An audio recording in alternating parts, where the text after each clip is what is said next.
Hello everyone, welcome back to my channel. देखिए, जो हमारा फर्स्ट चैप्टर था ऑलमोस्ट कंप्लीट होने जा रहा है। ठीक है, आज जो हम अपनी वीडियो में डिस्कस करने वाले हैं वो हमारी फोर्थ कॉलिगेटिव प्रॉपर्टी जो कि रह गई थी, जिसका नाम है ऑस्मोसिस, वो हम डिस्कस करने जा रहे हैं। इसके बाद फिर हमारा जो है लास्ट टॉपिक रह जाएगा, that is want of factor. ठीक है, इसके बाद हमारा ये चैप्टर कंप्लीट हो जाएगा। ठीक, तो चलिए स्टार्ट करते हैं हमारा टॉपिक जो है ऑस्मोसिस। ठीक है,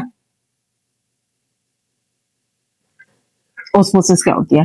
उससे पहले मैं आपसे आपके साथ में मैं कुछ प्रोसेस नेचुरल फिनोमेनास के बारे में डिस्कस करना चाहती हूँ। देखिए, कई बार आपने अपने डेली लाइफ में देखा होगा कि जैसे जो कच्चा आम होता है, ठीक है, अगर आप उसे मतलब उसमें नमक वाले पानी में डालते हैं तो वो कुछ टाइम के बाद ना मतलब सिकुड़ना स्टार्ट हो जाता है। ठीक है, सिकुड़ जाता है कह सकते हैं। इसके अलावा आपने देखे होंगे कि जैसे कोई जो सब्जियां हैं या जो फ्लावर्स वगैरह हैं, अगर आप उनमें फ्रेश वाटर डालते हैं तो वो थोड़ा सा मतलब फ्रेश दिखने लग जाते हैं। ठीक है, जैसे फ्लावर हो गया, वेजिटेबल हो गया। ठीक है, सिमिलरली अगर आप ना ब्लड सेल्स जो हमारे आरबीसीज वगैरह होते हैं, अगर इनको आप सलाइन वाटर में यानी कि नमक वाले पानी में रखते हैं, ठीक है, तो हमारे जो ब्लड सेल्स हैं वो कैसे हो जाते हैं, कोलैप्स हो जाते हैं। तो ये जो फिनोमेनाज हैं ये आप अपने डेली लाइफ में देखते हैं। ठीक है, तो अगर आप इन फिनोमेनाज को मतलब ऑब्जर्व करो ध्यान से, तो इसमें एक चीज कॉमन दिखती है। वो पता है क्या है? वो ये है कि इन सब में एक ना लेयर होती है जिसको हम बोलते हैं सेमी परमिएबल मेम्ब्रेन।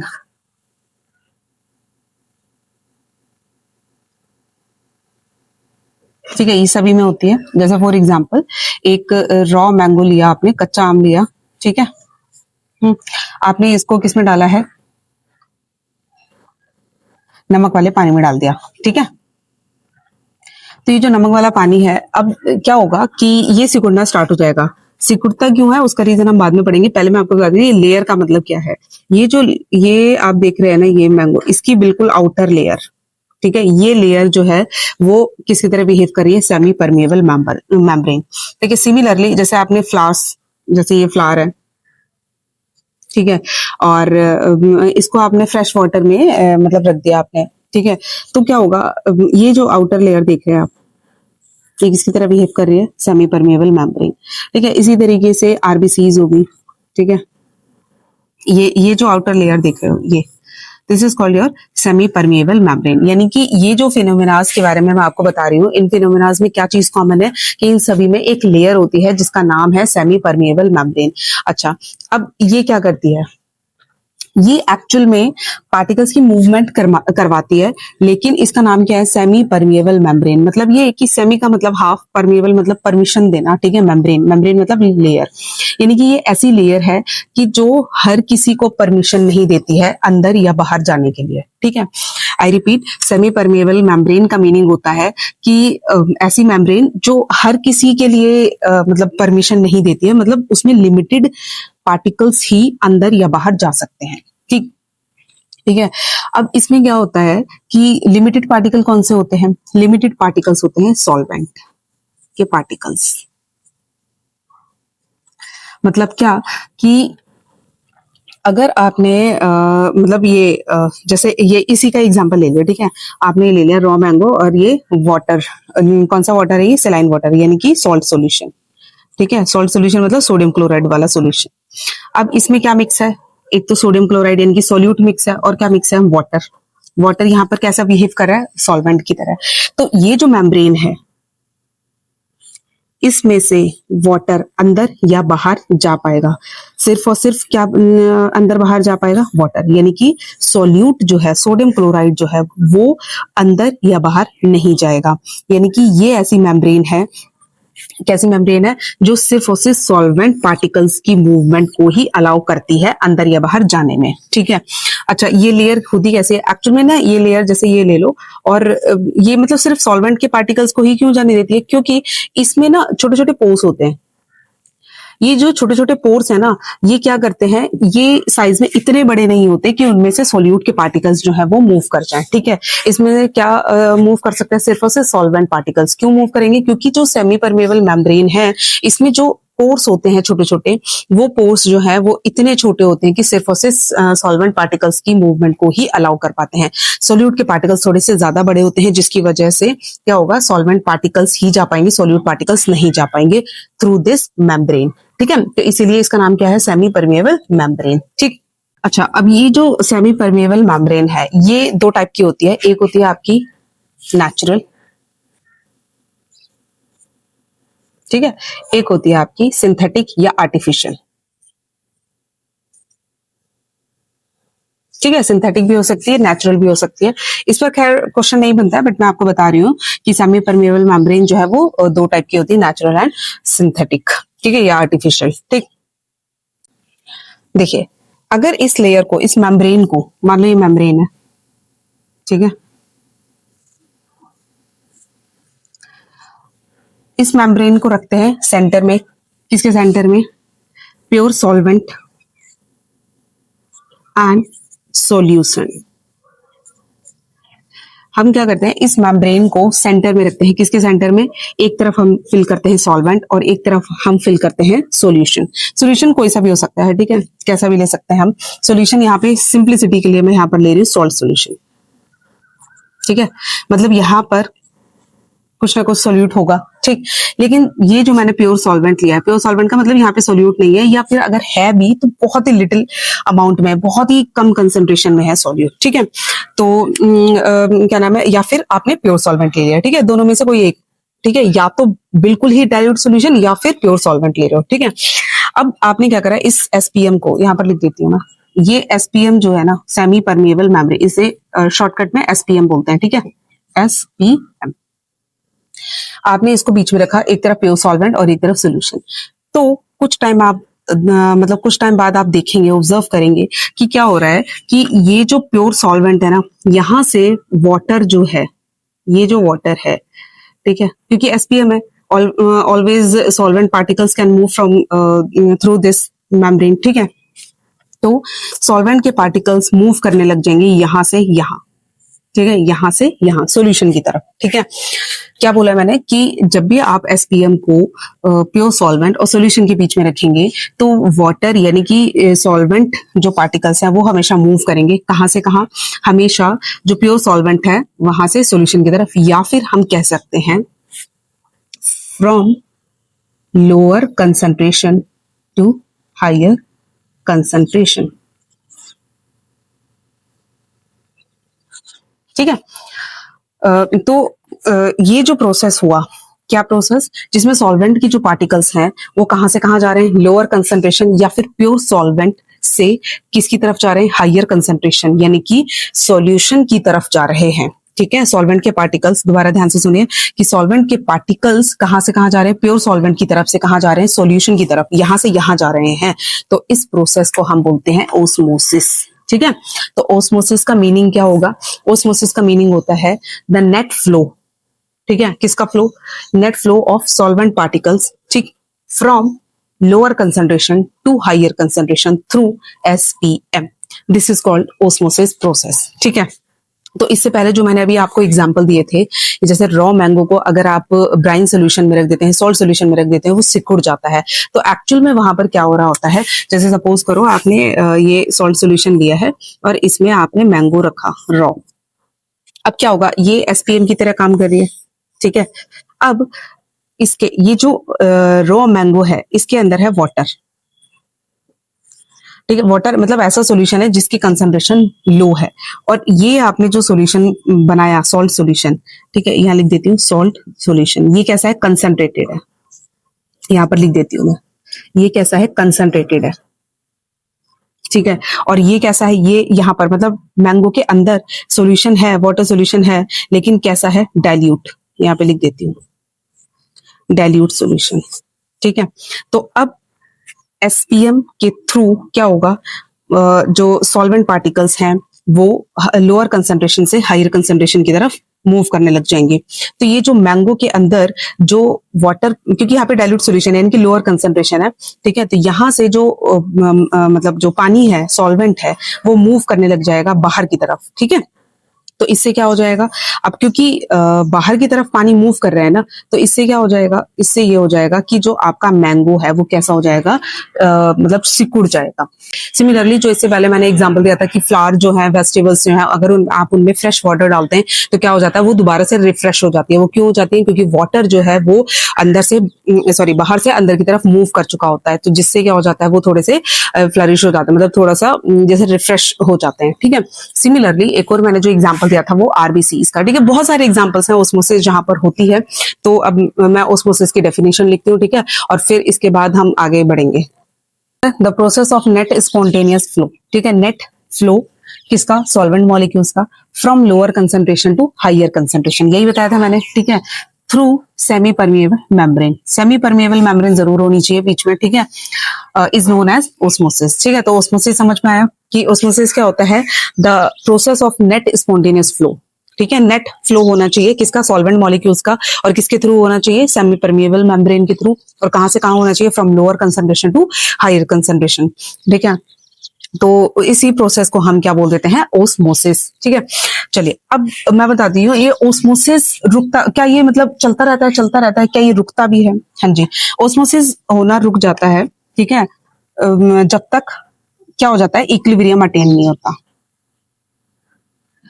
ठीक है, क्या होगा कि जैसे ही इक्विलिब्रियम आ जाता है तो वहां पर क्या हो जाता है, ओस्मोसिस होना स्टॉप हो जाती है। ठीक है, ओस्मोसिस होना मतलब लाइक वही होता है कि इक्विलिब्रियम में हम यही तो पढ़ते हैं कि जो रेट है वो मतलब फॉरवर्ड और बैकवर्ड डायरेक्शन में कैसा हो जाता है, सेम। तो मतलब वही कि अगर यहाँ पर आपका सॉल्यूशन है और यहाँ पे मेम्ब्रेन है और यहाँ पे आपका सॉल्वेंट है, ठीक है, ये लो, ठीक, तो यहां से यहां जा रहा है, अभी क्या हो रहा है, अभी ओस्मोसिस हो रही है। ठीक है, अब ओस्मोसिस होना बंद हो जाएगी, क्या हो जाएगा कि यहाँ पर इक्विलिब्रियम आ जाएगा। इक्विलिब्रियम मतलब क्या, कि सॉल्वेंट के जो वाटर मॉलिक्यूल्स हैं वो यहाँ से यहाँ जा रहे हैं उतनी ही रेट पे।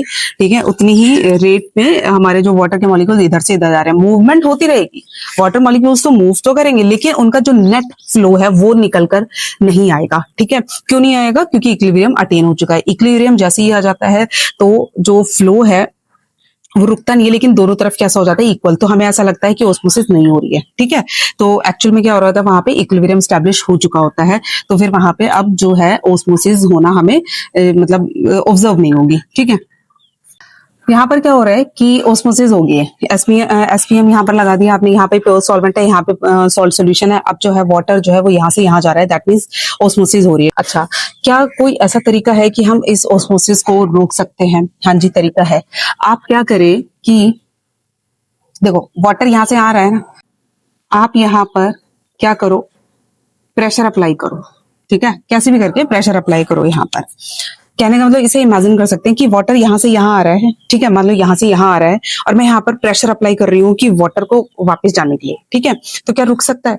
हाँ, रुक सकता है। ठीक है, ऐसे यहाँ पर भी होता है, मतलब ये कि अगर हम कुछ ऐसा कर दें, कुछ ऐसा करके प्रेशर यहाँ पे अप्लाई कर दें, तो क्या हो जाएगा कि वाटर के मॉलिक्यूल्स जो यहाँ से यहाँ आ रहे थे, तो हमने यहाँ पे प्रेशर इतना ज्यादा कर दिया कि वाटर के मॉलिक्यूल्स वो यहाँ से यहाँ आ ही नहीं पा रहे, वो वापस वहीं जा रहे हैं। ठीक है, मतलब हम उसे यहाँ पर प्रेशर यहाँ पर अप्लाई कर रहे हैं। ठीक है, हमेशा ध्यान रखिए कहाँ पर अप्लाई कर रहे हैं, सॉल्ट सॉल्यूशन पे। ठीक है, हम यहाँ पर प्रेशर अप्लाई कर रहे हैं, जिसकी वजह से हम जो सॉल्वेंट मॉलिक्यूल्स एंटर कर रहे हैं, यहाँ से यहाँ जा रहे हैं, वो एंट्री नहीं ले पा रहे हैं। ठीक है, तो ये जो प्रेशर हमने अप्लाई करा, ठीक, ये प्रेशर जो है, इस प्रेशर को हम क्या बोलते हैं, osmotic pressure. The external pressure which must be applied, यानी कि एक्सटर्नल प्रेशर जो हम अपनी तरफ से लगाते हैं, ठीक है, externally, which must be applied on the solution. हमेशा ध्यान रखना कहाँ पर अप्लाई होगा प्रेशर, सॉल्यूशन की तरफ। ठीक है, वहीं पर हम एक्सटर्नल प्रेशर अप्लाई करते हैं। किस लिए अप्लाई करते हैं? In order to stop the flow of solvent molecules, ताकि हम जो सॉल्वेंट के मॉलिक्यूल्स फ्लो हो रहे हैं, सॉल्यूशन की तरफ आ रहे हैं सॉल्वेंट के मॉलिक्यूल्स, उसको हम स्टॉप कर सकें इनटू द सॉल्यूशन। ठीक है, थ्रू एसपीएम के थ्रू आ रहे हैं, is equal to osmotic pressure. ठीक है, तो ऑस्मोटिक प्रेशर जो है वो क्या होता है वो मैंने बता दिया। अच्छा, अब इसकी नोटेशन क्या होती है? पाई। इसको किससे डिनोट करते हैं? पाई से। और ये किस पर डिपेंड करता है, या फिर मैं कहूंगी कि this is directly proportional to the concentration of solution. ठीक है, ठीक है। ऑस्मोटिक प्रेशर भी हमारी एक कोलिगेटिव प्रॉपर्टी होती है। क्यों? क्योंकि ये हमारी सॉल्यूशन मतलब सोल्यूट के नंबर ऑफ मोल्स या नंबर ऑफ पार्टिकल्स पे डिपेंड करती है, वो सोल्यूट के नेचर पे डिपेंड नहीं करती। या फिर हम कह सकते हैं ऑस्मोटिक प्रेशर सॉल्यूशन की कंसंट्रेशन पे डिपेंड करता है। ठीक है, अब इसका जो फॉर्मूला होता है वो क्या है, मतलब कंसंट्रेशन मतलब लाइक ये, और अगर हम इसकी एक्सप्रेशन लिखेंगे, अच्छा, concentration of solution and, sorry एक फैक्टर मैं भूल गई, टेम्परेचर, बहुत बड़ा इंपॉर्टेंट फैक्टर है ये। ठीक है, so concentration of solution and temperature यानी कि सी एंड टी। अब इस साइन को हटाने के लिए हम क्या लगाएंगे, एक कांस्टेंट लगाएंगे। ठीक है, और यहाँ पर ये जो कांस्टेंट आ रहा है ये है हमारा गैस कांस्टेंट। ठीक है, चलिए, तो पाई की वैल्यू पता चल गई, मतलब पाई की जो है वो किसको डिनोट करता है, ऑस्मोटिक प्रेशर को, और पाई की एक्सप्रेशन क्या होती है, pi is equal to C R T. ठीक है, तो ये ऑस्मोटिक प्रेशर हमारा जो है वो कॉलिगेटिव प्रॉपर्टी है, उसकी एक्सप्रेशन ये है। ये सारी चीजें हमारी हो गई है। क्योंकि ये कॉलिगेटिव प्रॉपर्टी है, ऑब्वियस सी बात है, ये जो है प्रॉपर्टी हमें मतलब मोलर मास ऑफ सोल्यूट निकालने में हेल्प करेगी, डेफिनेटली हेल्प करेगी। ठीक है, तो कैसे करेगी, मतलब इसका अगेन देख लेते हैं फॉर्मूला। कंसंट्रेशन, कंसंट्रेशन का मतलब यहाँ पर मोलैरिटी, ध्यान रखिए कंसंट्रेशन हमेशा मोलैरिटी में रहेगी यहाँ पर। ठीक है, मोलैरिटी का फॉर्मूला क्या होता है, नंबर ऑफ मोल्स अपॉन में वॉल्यूम ऑफ द सॉल्यूशन। ठीक है, नंबर ऑफ मोल्स कैसे निकालते हैं, given mass of solute upon में मोलर मास ऑफ मतलब मोलर मास ऑफ सोल्यूट। ये जो मैंने टू नोटेशन दी है, नोटेशन किसके लिए दी है, सोल्यूट के लिए, तो ध्यान रखना। नंबर ऑफ मोल्स का फॉर्मूला क्या होता है निकालने का, गिवन मास अपॉन में मोलर मास। ठीक है, अच्छा, और यहाँ पर रहेगा वॉल्यूम आर टी। ठीक है, तो अगर यहाँ से मोलर मास हमें कैलकुलेट करना है, ये रहा इसका फॉर्मूला। इस पर बेस न्यूमेरिकल भी आ सकते हैं। कि जो ऑस्मोटिक प्रेशर है, ये जो हमारी कॉलिगेटिव प्रॉपर्टीज जो हैं, मतलब depression in freezing point, elevation in boiling point और relative lowering in vapour pressure, इन तीनों के कंपैरिजन में हम ऑस्मोटिक प्रेशर को ज्यादा यूज करते हैं to calculate molar mass of macromolecules. क्या बोला मैंने, कि जो ऑस्मोटिक प्रेशर है, ये वाली कॉलिगेटिव प्रॉपर्टी हम ज्यादा यूज करते हैं मतलब मोलर मास निकालने में। किसका मोलर मास निकालने में, macromolecules like biomolecules, proteins etcetera. ठीक है, जो भी हमारे बड़े बड़े मॉलिक्यूल्स होते हैं, ठीक है, उनका मोलर मास निकालने में हम जो है ऑस्मोटिक प्रेशर ज्यादा यूज करते हैं। क्यों यूज करते हैं, इसका कारण क्या है, ठीक है, यही क्वेश्चन पुट अप होता है। इसका कारण ये है कि ऑस्मोटिक प्रेशर वाला जो मतलब जो एक्सपेरिमेंट है, ठीक है, वो हम किस पर, रूम टेम्परेचर पे कर सकते हैं। मतलब हमें ना तो कोई उसका मतलब जो टेम्परेचर है ना कम करने की जरूरत है ना ज्यादा करने की जरूरत है, मतलब रूम टेम्परेचर पे क्या है, हमारा ऑस्मोटिक प्रेशर जो वैल्यू है वो कैलकुलेट की जा सकती है इन मॉलिक्यूल्स के लिए। ठीक है, अब इसका बेनिफिट क्या है, रूम टेम्परेचर पे लेने से क्या होगा, रूम टेम्परेचर पे लेने से एक्चुअल में क्या होता है, ये मॉलिक्यूल्स कई बार क्या होता है कि हाइयर टेम्परेचर या लोअर टेम्परेचर पे कैसे होते हैं ये मतलब अनस्टेबल होते हैं। तो जब ये अनस्टेबल होते हैं तो बेटर ऑप्शन क्या है कि रूम टेम्परेचर पे कुछ ऐसा एक्सपेरिमेंट किया जाए कि रूम टेम्परेचर पे ही रख कर हम मतलब कुछ इनका मोलर मास वगैरह कैलकुलेट करें। तो ये फैसिलिटी जो है वो ऑस्मोटिक प्रेशर आपको प्रोवाइड करता है। ठीक है, मतलब ये कि रूम टेम्परेचर पे आप इनका मोलर मास इजीली कैलकुलेट कर सकते हो। ठीक है, दूसरा सबसे बड़ा एडवांटेज क्या होता है, ये डाइल्यूट सॉल्यूशन के लिए भी ऑस्मोटिक प्रेशर की जो वैल्यू है वो मेजरेबल होती है। जबकि अगर हम और जो कॉलिगेटिव प्रॉपर्टीज हैं उनको अगर हम देखें, कंपैरिजन करें, तो उनको हम डाइल्यूट सॉल्यूशन के लिए ना मतलब यूज नहीं कर पाते, मतलब उनकी जो मेजरेबल क्वांटिटी है वो इतनी ज्यादा नहीं आती है कि हम उसे मेजर कर पाए। ठीक है, ये अच्छे खासे मतलब जो मेजरेबल क्वांटिटी में हमें ये वैल्यू दे देता है डाइल्यूट सॉल्यूशन में भी। तो इसलिए ऑस्मोटिक प्रेशर जो है वो हम ज्यादा प्रेफर करते हैं in comparison to other colligative properties to calculate molar mass of the solute like macromolecules. ठीक है, देखिए, अब जो ऑस्मोटिक प्रेशर होता है ना, उसके बेस पे ऑस्मोटिक प्रेशर की हमारी जो भी वैल्यू आती है उसके बेस पे हम जो सॉल्यूशंस हैं उनको 3 कैटेगरी में डिवाइड कर देते हैं। ठीक है, ऑस्मोटिक प्रेशर की वैल्यू को देखकर हम सॉल्यूशंस को 3 कैटेगरी में डिवाइड कर सकते हैं। एक है हमारा आइसोटोनिक सॉल्यूशन,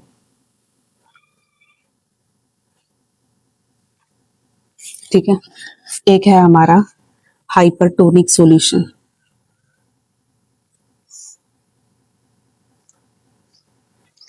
एक है हमारा हाइपोटोनिक सॉल्यूशन। ठीक है, आइसोटोनिक सॉल्यूशन क्या होता है, हाइपोटोनिक सॉल्यूशन क्या होता है, और सॉरी हाइपरटोनिक और हाइपोटोनिक सॉल्यूशन। देखिए मैंने 2 बीकर लिए, सॉल्यूशन फिल कर दिया मैंने दोनों में। ठीक है, ये सॉल्यूशन 1 है, ये सॉल्यूशन 2 है। ठीक, इनका क्या है, ओस्मोटिक प्रेशर अगर सेम है, इसकी अपनी कोई वैल्यू होगी, पाई 1 लिख देती हूँ, इसकी अपनी कोई वैल्यू होगी ओस्मोटिक प्रेशर की। अगर ओस्मोटिक प्रेशर की वैल्यू क्या हो जाती है, सेम हो जाती है, तो ऐसे सॉल्यूशंस को हम क्या बोल देते हैं, isotonic solution. Isotonic solutions are two solutions which have same osmotic pressure. ठीक है, मैंने क्या बोला है कि अगर 2 सॉल्यूशंस ले लिए, ठीक है, और सेम टेम्परेचर पे है, टेम्परेचर का बहुत बड़ा रोल है, मैंने बताया ना कि टेम्परेचर आपका चेंज नहीं होना चाहिए, दोनों को सेम टेम्परेचर पे लिया गया है और दोनों का ऑस्मोटिक प्रेशर सेम आ रहा है, तो ऐसे सॉल्यूशंस को हम क्या बोल देते हैं, आइसोटोनिक सॉल्यूशन। ठीक है, जहां पे पाई 1 और पाई 2 कैसे हो जाते हैं, इक्वल हो जाते हैं। ठीक, अब जब इन दोनों सॉल्यूशंस को अगर आप इंटरकनेक्ट करते हो एसपीएम के थ्रू, ठीक है, ये क्या है आपकी एसपीएम, इसके थ्रू आप दोनों को कनेक्ट करते हो, देयर इज नो ओस्मोसिस, कोई ओस्मोसिस नहीं होगी। ठीक है, तो ये 1 मार्क का क्वेश्चन बनता है कि आइसोटोनिक सॉल्यूशंस कौन से होते हैं। ठीक है, आइसोटोनिक सॉल्यूशंस वो होते हैं, ऐसे सॉल्यूशंस होते हैं जिनका ऑस्मोटिक प्रेशर कैसा होता है, सेम होता है, और अगर हम उन दोनों सॉल्यूशंस को एसपीएम के थ्रू कनेक्ट कर देते हैं तो वहां पे कोई ओस्मोसिस नहीं होती है। ठीक है, इसका एक एग्जांपल देते हैं। ठीक है, क्या है कि आरबीसी, मतलब आरबीसी या फिर ब्लड सेल ले लो आप। ठीक है, ब्लड सेल ले लिया एक तरफ, और एक तरफ आपने लिया है 0.9%, ये वैल्यू बहुत इंपॉर्टेंट है, 0.9% किसका, सोडियम क्लोराइड सॉल्यूशन का।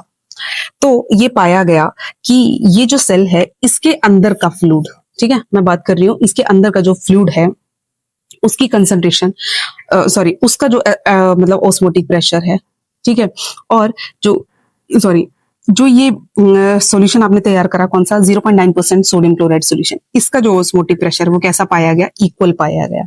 यानी कि आप एग्जांपल दे सकते हैं कि जो हमारे फ्लूइड ऑफ ब्लड सेल्स हैं, ठीक है, वो आइसोटोन होता है किसके साथ, 0.9% ऑफ सोडियम क्लोराइड सॉल्यूशन। यही एग्जांपल आपकी एनसीईआरटी बुक में दिया गया है। ये कंसंट्रेशन भी कई बार पूछ ली जाती है। ठीक है, और आइसोटोनिक सॉल्यूशन क्या होते हैं ये भी पूछ लिया जाता है 1 मार्क के क्वेश्चन में। अच्छा, तो अब अगर इन दोनों को कांटेक्ट में रख दिया जाए थ्रू एसपीएम, तो क्या कुछ मतलब एसपीएम क्या मतलब, ये जो आरबीसी की जो मेम्ब्रेन है ये खुद ही एसपीएम की तरह काम करेगी। अगर इन दोनों को कांटेक्ट में रख दिया गया तो क्या होगा, कोई ऑस्मोसिस नहीं होगी। दैट मीन्स कि जो हमारे ब्लड सेल्स हैं वो इजीली सर्वाइव कर पाएंगे इस सॉल्यूशन में, इस कंसंट्रेशन में। ठीक है, जो सोडियम क्लोराइड सॉल्यूशन हमने तैयार करा है, अगर उसकी ये कंसंट्रेशन ले लेते हैं, उसमें हमारे जो ब्लड सेल्स हैं उनको कोई भी खतरा नहीं है।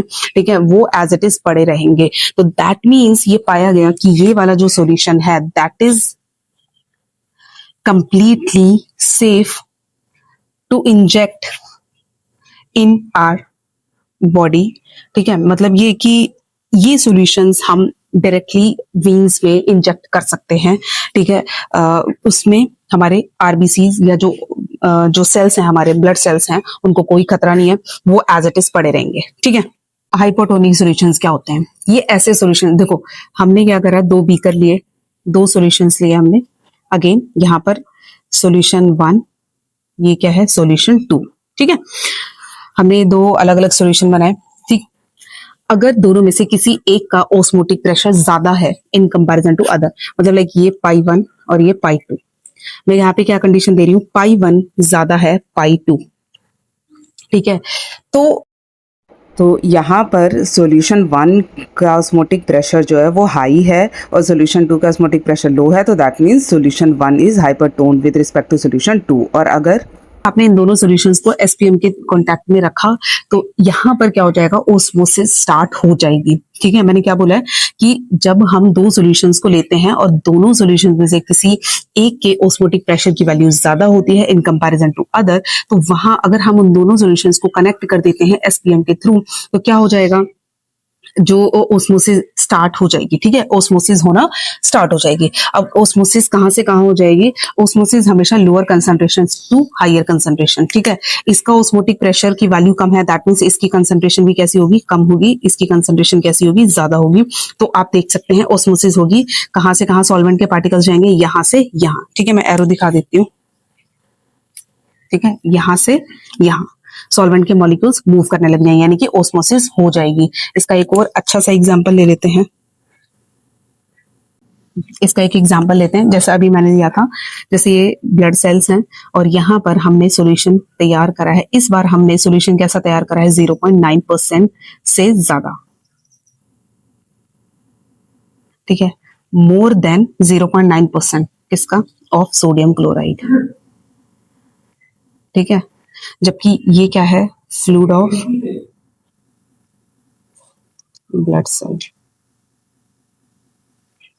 ठीक है। क्या बोला मैंने?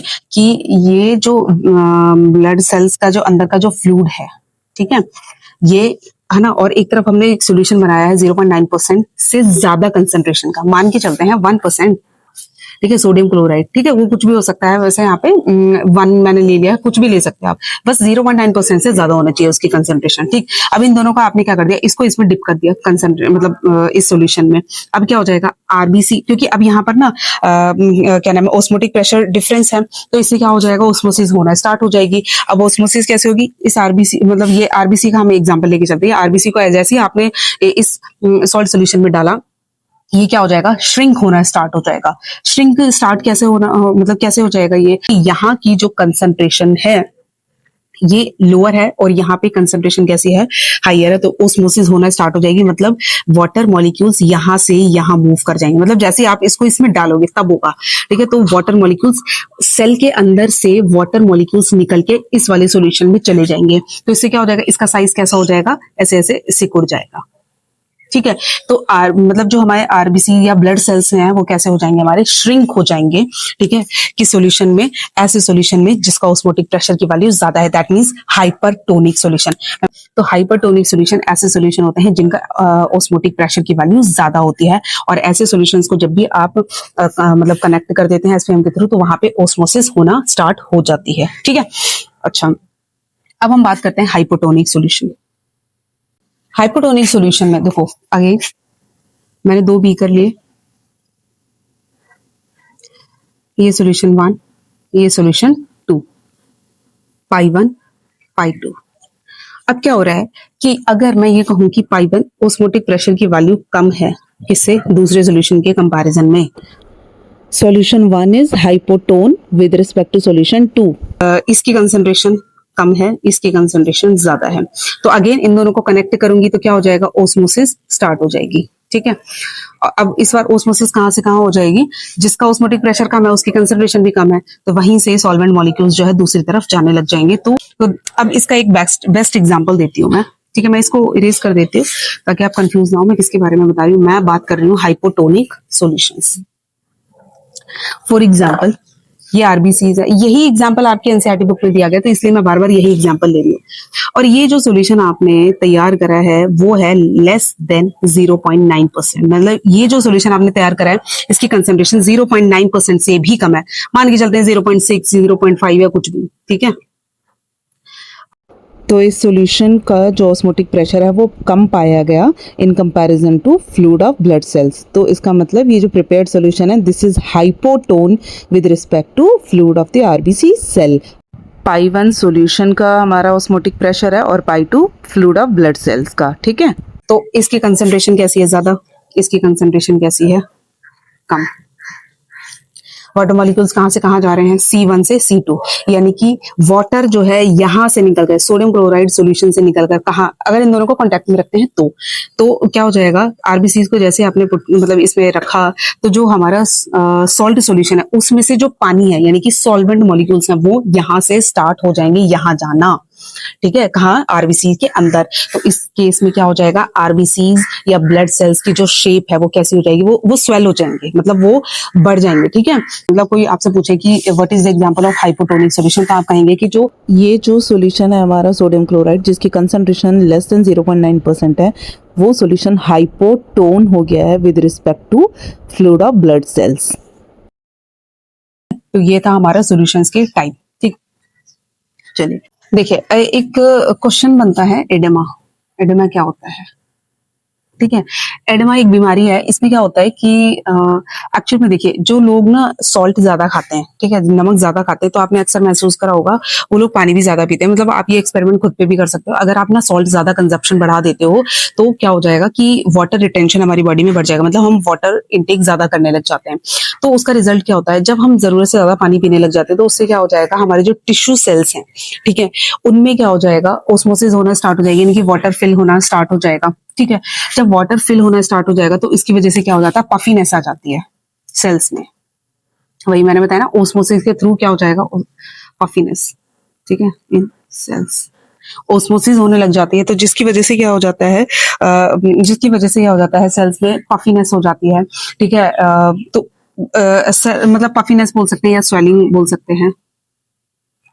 ठीक है, क्योंकि हम वाटर ज्यादा ले रहे हैं, तो वाटर ज्यादा लेने की वजह से ऑस्मोसिस का रेट जो है वो बढ़ जाता है, जिसकी वजह से हमारे जो वो है, हमारे जो सेल्स हैं, टिश्यू सेल्स हैं, या जो हमारा इंटरसेलुलर स्पेसिस होता है, वो कैसा हो जाता है, ऑस्मोसिस के थ्रू क्या हो जाता है, वो मतलब स्वेल होना स्टार्ट हो जाता है, जिसकी वजह से क्या हो जाता है, हमें एडेमा नाम की बीमारी हो जाती है। इसमें क्या हो जाता है, स्वेलिंग हो जाती है। ठीक है, तो और भी मतलब अब आप रिलेट कर सकते हैं कि ऑस्मोसिस के थ्रू मतलब कहाँ कहाँ पे हमारे नेचुरल फिनोमेना हैं जो जहां पर ऑस्मोसिस होती है, जैसे कि जो हमारे ट्रीज होते हैं वो सॉइल से जो मॉइस्चर एब्जॉर्ब करते हैं वो ओस्मोसिस के थ्रू होता है। और जो हम जैसे जो मीट होता है, ठीक है, अगर हम उसे प्रिजर्व करना चाहते हैं तो हम उसे मतलब सॉल्ट सॉल्यूशन में मतलब रख देते हैं। क्यों? क्योंकि जो एक्स्ट्रा मॉइस्चर है वो क्या हो जाता है, वो निकल जाता है ओस्मोसिस के थ्रू, जिसकी वजह से क्या हो जाता है, वो मीट जो है वो हमारा प्रिजर्व हो जाता है। सिमिलरली जैसे जो हम पिकल अचार डालते हैं उसमें क्या होता है, अगर हम पिकल को, जैसे मैंने स्टार्टिंग में रॉ मैंगो का एग्जांपल दिया था, तो ओस्मोसिस अगर हो जाती है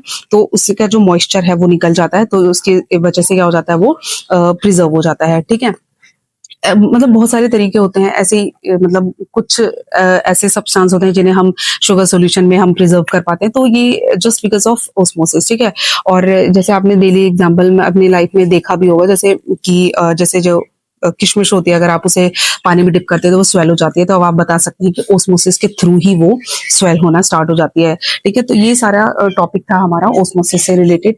अब एक लास्ट टॉपिक बच रहा है ओस्मोसिस से रिलेटेड, वो है हमारा रिवर्स ऑस्मोसिस। ठीक है, रिवर्स ऑस्मोसिस होता है, देखो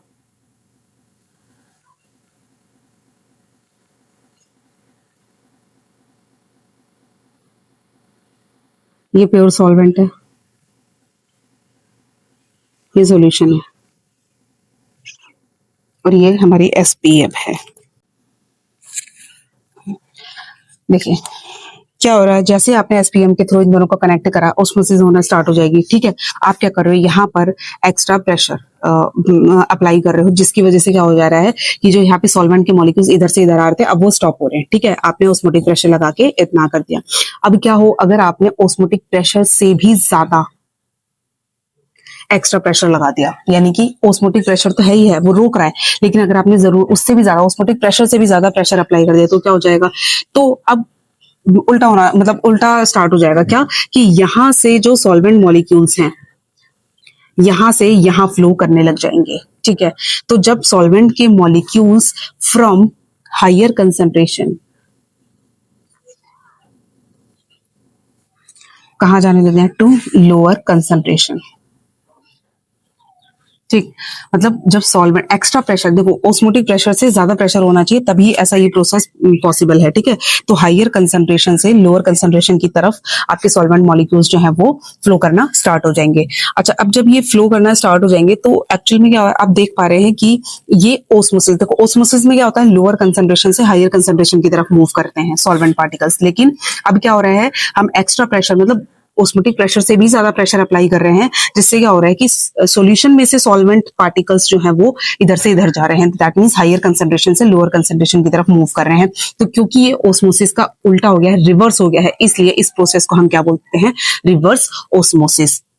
ठीक है, तो reverse osmosis is the reverse of the osmosis process, that means it is the reverse of the flow of the solvent molecules from higher concentration to lower concentration through SPM. ठीक है, ये कहाँ अप्लाई होता है, ये apply होता है हमारे आरओ सिस्टम में, जो हमारे घर में आरओ लगा होता है। ठीक है, आरओ की फुल फॉर्म क्या होती है, रिवर्स ऑस्मोसिस। तो उसमें यही चीज होती है। उसमें क्या होता है, ये सॉल्यूशन है, सॉल्यूशन मतलब कि सॉल्ट सॉल्यूशन, जैसा आपके घरों में जो टैप वाटर होता है वो यही वाला पानी होता है। ठीक है, वो ये फिल कर रखा है। एक तरफ होता है हमारा प्योर या फ्रेश वाटर, आपने एसपीएम जोड़ रखी है। अब आपने यहाँ पर क्या कर रखा है, प्रेशर अप्लाई करा, बहुत ज्यादा प्रेशर अप्लाई करा। अब इससे क्या हो जाएगा कि क्या नाम है, जो यहाँ से यहाँ पहले पार्टिकल्स आ रहे थे सॉल्वेंट के, वो तो रुक ही जाएंगे क्योंकि ऑस्मोटिक प्रेशर अप्लाई कर रखा है। लेकिन अगर आपने उससे भी ज्यादा प्रेशर अप्लाई कर दिया तो अब जो है हमारा जो टैप वाटर है, यहाँ से प्योर सॉल्वेंट निकल कर कहाँ चला जाएगा, इस तरफ इकट्ठा हो जाएगा, और इस तरफ हम क्या करेंगे, फ्रेश वाटर को कलेक्ट कर लेंगे। ठीक है, तो यही प्रोसेस होता है हमारा रिवर्स ऑस्मोसिस में। ठीक है, तो इस तरीके से हमारा जो ऑस्मोसिस का जो टॉपिक है वो यहाँ पर कवर होता है। ठीक है, अब हम बात करेंगे वांट ऑफ फैक्टर की। अब हमारा जो नेक्स्ट टॉपिक है और इस चैप्टर का लास्ट टॉपिक है वांट ऑफ फैक्टर। ठीक है, अभी आपको पता चल चुका है कि कॉलिगेटिव प्रॉपर्टीज जो हैं वो हम उनसे, उनकी हेल्प से हम किसी भी सॉल्यूट का मोलर मास निकाल सकते हैं। ठीक है, तो जब रिसर्च करी गई, एक्सपेरिमेंट हुए, तो ये पाया गया कि जो कॉलिगेटिव प्रॉपर्टीज को यूज करके जो एक्सपेरिमेंटल वैल्यू आई मोलर मास की किसी भी सॉल्यूट की, ठीक है, वो और जो एक्चुअल में थ्योरेटिकल वैल्यू निकल कर आई किसी सॉल्यूट की, ठीक है, मोलर मास की, उन दोनों ही वैल्यूज में डिफरेंस पाया गया। मतलब ये, फॉर एग्जाम्पल, अगर हमारे पास ये एक सॉल्यूट है, अगर हम इसको फॉर्मूला लगाकर इसका मोलर मास निकालें तो वो कितना आएगा, जैसे पोटेशियम का कितना होता है, 39 होता है, क्लोरीन का कितना होता है, 35.5। ठीक है, तो जब इसको हमने कैलकुलेट करा है, ये जो वैल्यू आई हमारी, ये है हमारी थ्योरेटिकल वैल्यू मोलर मास की। ठीक है, कितनी आएगी, इतनी आएगी मोलर मास। ठीक है, पर मोल। क्लियर, ये मोलर मास की थ्योरेटिकल वैल्यू है, यानी कि जो फॉर्मूला लगाकर हम जो थ्योरेटिकली हम जो वैल्यू निकालते हैं मोलर मास की, ये हमारी हो गई थ्योरेटिकल वैल्यू। एक है क्वालिटेटिव प्रॉपर्टी को यूज करके सॉल्यूट का मोलर मास निकालना, यानी कि एक्सपेरिमेंटल वैल्यू। ठीक है, अब इन दोनों वैल्यूज में क्या हुआ, डिफरेंस पाया गया। ठीक है, अब देखो मोलर मास, कंपाउंड तो वही है, ठीक है, सॉल्यूट तो वही है, लेकिन एक्सपेरिमेंटल वैल्यू मोलर मास की अलग आ रही है, और जो हम फॉर्मूला लगाकर जो मतलब थ्योरेटिकल वैल्यू निकाल रहे हैं उसका जो मोलर मास आ रहा है वो अलग आ रहा है। तो ये जो डिफरेंस आया, ठीक है, इसी से एक मतलब साइंटिस्ट लोगों ने कंक्लूजन निकाला था कि इन दोनों वैल्यूज में जो डिफरेंस आ रहा है मोलर मास में, क्योंकि मोलर मास में डिफरेंस आ रहा है, तो हम उस मोलर मास को जो नाम देंगे वो हम क्या नाम देंगे, एबनॉर्मल मोलर मास। अब ध्यान से समझेंगे क्या है ये, क्या बोला है मैंने। देखो, नॉर्मल मोलर मास तो वही है जो हमारा एक्चुअल में आना चाहिए, इतना आना चाहिए नॉर्मल, ये नॉर्मल मोलर मास है। लेकिन क्योंकि हमारा जो एक्सपेरिमेंटल वैल्यू जो है वो थ्योरेटिकल वैल्यू से डिफर कर गई, ठीक है, तो एक्सपेरिमेंटल वैल्यू जो निकल कर आई मोलर मास की, तो वो क्योंकि नॉर्मल नहीं है, वो कैसा है, एबनॉर्मल, मतलब ये जो नॉर्मल वैल्यू है उससे डिफरेंट आ रही है। ठीक है, डिफरेंट, यहाँ पे लिख देती हूँ, डिफरेंट एक्सपेरिमेंटल वैल्यू। जो भी डिफरेंट मोलर मास आया हमारा, तो उस मोलर मास को हम क्या बोल देंगे, एबनॉर्मल मोलर मास। ठीक है, ठीक है, यहाँ तक बात समझ में आई कि मतलब एबनॉर्मेलिटी आ रही है मोलर मास में। ठीक है, अच्छा, अब ना फिर ये देखा गया कि ये जो एबनॉर्मेलिटी है ये किसकी वजह से आ रही है, मतलब ऐसा क्या रहा है कि जिसकी वजह से एबनॉर्मेलिटी आ रही है मोलर मास में।